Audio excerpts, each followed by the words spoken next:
আওয়ামী লীগ বিগত 15 বছরে 23,400 কোটি ডলার বিদেশে পাচার করে, যা বাংলাদেশি টাকায় 28 লক্ষ কোটি টাকা।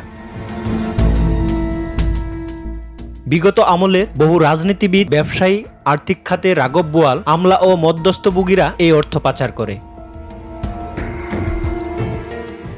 আর এই বিপুল পরিমাণ অর্থ ফেরত আনতে বর্তমান সরকার বিভিন্ন দেশের সাথে কূটনৈতিক প্রচেষ্টা চালাচ্ছে। কিন্তু কিছু দেশের অসহযোগী মনোভাব ও নিজস্ব আইনের জটিলতা থাকার কারণে পাচারকৃত অর্থ ফেরত আনতে হিমশিম খাচ্ছে সরকার।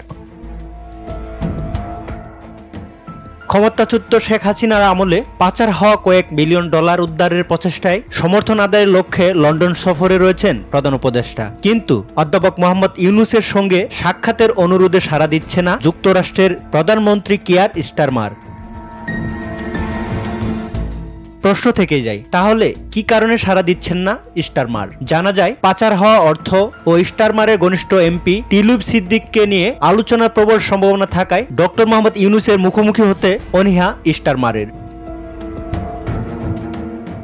এমত অবস্থায় সরকার পাচারকৃত অর্থ ফেরত আনতে বিকল্প চিন্তা করছে। অর্থ পাচারকারীর ধনকুবেরদের সঙ্গে আর্থিক সমঝোতায় যেতে পারে বলে এমনটা ইঙ্গিত বাংলাদেশ ব্যাংকের governor doctor Ahsan H মনসুরের।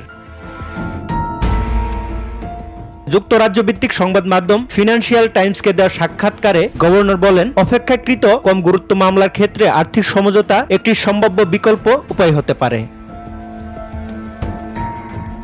Doctor Ahsan আরও জানান, সরকারের সম্পদ পুনরুদ্ধারের কার্যক্রমে এ ধরনের সমঝোতা পাচার অর্থ ফেরত আনার পাশাপাশি দীর্ঘ ও জটিল আইন প্রক্রিয়া এড়াতে সহায়ক হতে পারে। তবে গুরুতর দুর্নীতি ও প্রতারণা সংশ্লিষ্ট মামলাগুলোর ক্ষেত্রে কঠোর অবস্থান বজায় থাকবে বর্তমান সরকারের, এমনটা ইঙ্গিত দিয়েছেন গভর্নর।